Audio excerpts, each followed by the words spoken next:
बढ़ेंगे आगे। एल्विश यादव पर एक और बड़ा आरोप लगा है। अब पीएफए के सदस्य सौरभ गुप्ता को धमकाने का आरोप लगा है। रवि तमंचा से मिलकर एल्विश दबाव बना रहे हैं, मुझे आपराधिक षड्यंत्र में फंसाने की कोशिश कर रहे हैं। सौरभ गुप्ता ने ये जानकारी दी है। सौरभ गुप्ता ने डीजीपी से मामले की शिकायत भी की है डीजीपी से, और कुछ पुलिस वाले भी एल्विश यादव के साथ मिले हुए हैं। कुख्यात वन्य जीव तस्कर है रवि तमंचा और कुख्यात वन्य जीव तस्कर, जिसके साथ मिलकर अब जो एल्विश यादव लगातार यहां पर पीएफए के सदस्य को धमका रहे हैं, और ऐसे में डीजीपी से भी इसकी शिकायत की गई है। लेकिन बता दें आपको कि जिस पीएफए के सदस्य को लगातार एल्विश यादव धमका रहे हैं, डराने की कोशिश कर रहे हैं, उन्होंने इस मामले में एक अर्जी भी लगाई थी, जिसको स्वीकार करते हुए मामला भी दर्ज किया गया।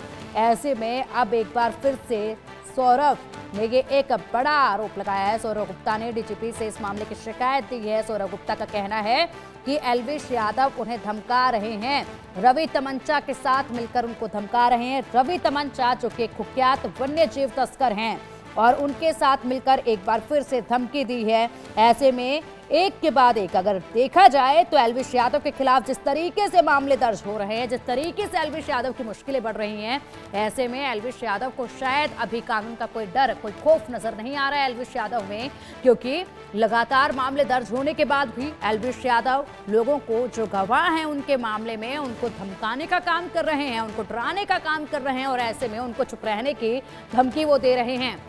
जिसके बाद पहले पत्रकारों से उन्होंने बदसलूकी करी, उसके बाद से एल्विश यादव जो है लगातार ही लोगों को डराने का काम अब करते जा रहे हैं, और ऐसे में उनके अंदर कोई भी कानून का खौफ नजर नहीं आ रहा है। हालांकि लगातार उनसे पूछताछ इस मामले में हुई थी, एक के बाद एक मुश्किलें उनके कई इस मामले में अब तक बढ़ चुकी हैं, और अनेकों मामले उन पर अब तक, गुरुग्राम की बात करें या फिर नोएडा की बात करें, उन पर दर्ज हो चुके हैं।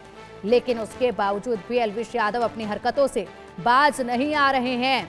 अब यहां पर सौरभ गुप्ता ने डीजीपी से मुलाकात करके एक और शिकायत दी है, जिसमें एल्विश यादव पर एक और आरोप उन्होंने लगाया है। पीएफए सदस्य हैं सौरभ गुप्ता, उन्हें धमकाया है। रवि तमंचा से मिलकर एल्विश यादव दबाव बनवा रहे हैं, मुझे आपराधिक षड्यंत्र में फंसाने की कोशिश कर रहे हैं। और अब चलिए पीएफए सदस्य सौरभ गुप्ता, उन्हीं की जुबानी सुनते हैं कि आखिरकार क्या कुछ एल्विश यादव उन्हें कह रहे हैं लगातार, क्योंकि इससे पहले भी उन्होंने इस मामले में अर्जी दी थी, जो स्वीकार कर ली गई थी।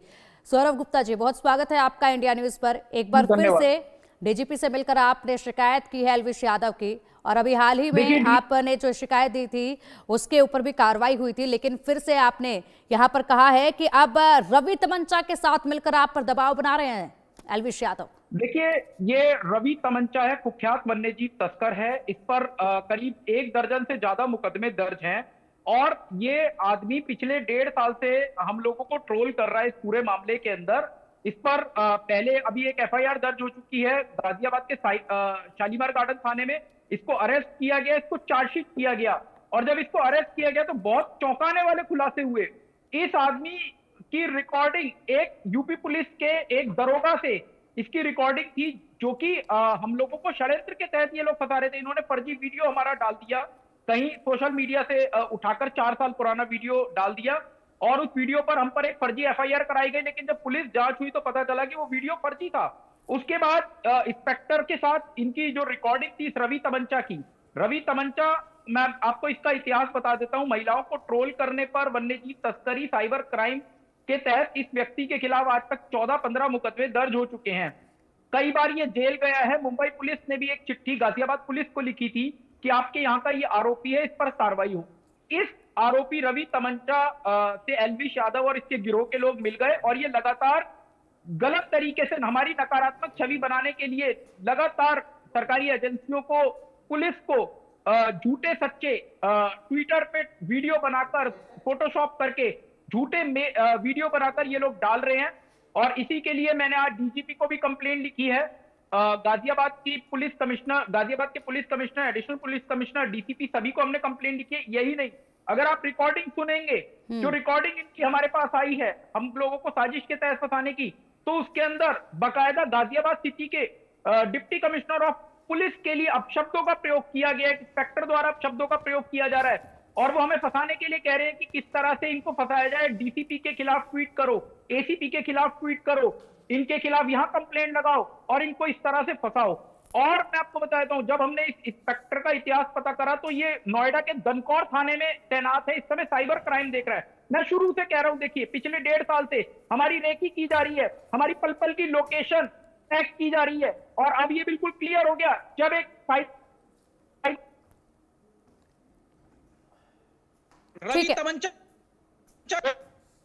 एक कुख्यात तस्कर के साथ क्या मतलब। बिल्कुल और कल से ये सौरभ, समय की बहुत कमी है, एक आखिरी रिएक्शन आपसे जानना चाहेंगे, एक आखिरी सवाल आपसे है, आखिरी जवाब आपसे जानना चाहेंगे।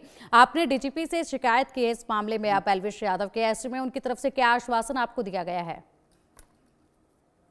देखिए, पुलिस का कहना है कि वो तत्परता से इसके अंदर कार्रवाई करेंगे। ऑलरेडी एक केस रजिस्टर कर चुकी है नोएडा गाजियाबाद पुलिस, और उसमें चार्जशीट भी लगा चुकी है। अब हम इस मामले में नोएडा कोर्ट में जा रहे हैं। कल भी हमारी नोएडा के सरकारी वकीलों से, जॉइंट डायरेक्टर से मीटिंग हुई थी। अब इस मामले में इन सब आरोपियों की बेल कैंसिलेशन हम लोग नोएडा के अंदर फाइल कर रहे हैं। अब जो रिकॉर्डिंग हमारे पास आई और जो सब तथ्य हमारे पास आए हैं, अब इन सब लोगों से हम बिल्कुल ठीक है सौरभ, ठीक है सौरभ, बहुत शुक्रिया आपका इंडिया न्यूज के साथ जुड़ने के लिए, या आप बेटी पहुंचाने के लिए हम तक, दर्शकों तक, और ऐसे में ये विस्तार से जानकारी देने के लिए बहुत शुक्रिया आपका। बुलेटिन में अब वक्त चला एक छोटे से ब्रेक का। खबरों का सिलसिला लगातार जारी रहेगा, आप देखते रहिए इंडिया न्यूज।